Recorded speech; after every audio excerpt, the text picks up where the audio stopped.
Spaghetti na naman po ang ating lulutuin sa ngayon. Kaya eto nga, pinakuluan ko na itong noodles. Magandang araw sa lahat, maayong adlaw sa tanan. Kung magluluto pala ako ng spaghetti, ganitong ingredients lang pala ang aking gagamitin. May condensed, liver spread, spaghetti sauce at gumagamit din ako ng ketchup.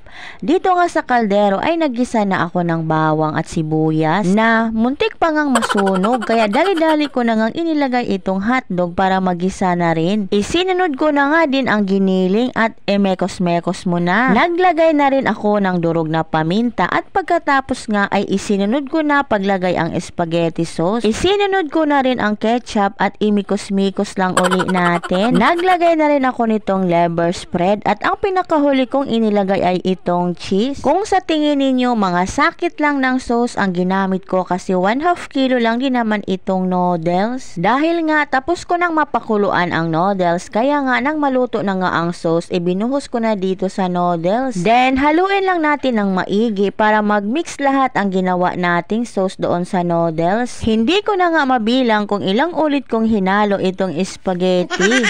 Basta ang alam ko, haluin lang ng haluin para manuot-suot ang sarap sa bawat hibla nitong noodles. Char. Pagkatapos ko ngang mahalo ng maigi ang ating spaghetti, eto nagtoppings na ako nitong cheese para mas malasa at mas masarap itong ginawang homemade spaghetti natin. Dinamihan ko na nga din sa paglagay nitong cheese maliban na naglagay na ako kanina sa pagluto ng sauce.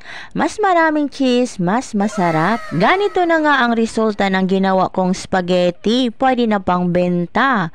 Huy, bakit ibibenta? Char. Meron din pala kami ditong mga pizza no na 3 box. Iba't iba ang flavor nito pero di ko na matandaan kung ano ang flavor niya. Tinanggal ko na nga din ang tali nitong box para makita na natin ang laman. Kaso nga parang nahirapan pa akong magtanggal nitong tali. At may spaghetti tayo kaya masarap din itong i-partner sa pizza. At meron pa ngang cake dito na tira. Red ribbon, baka lang naman. Charis. Dahil nga meron tayong foods kaya meron din batang masaya. Kaya ayan, sa sobrang tuwa niya sumayaw pa nga.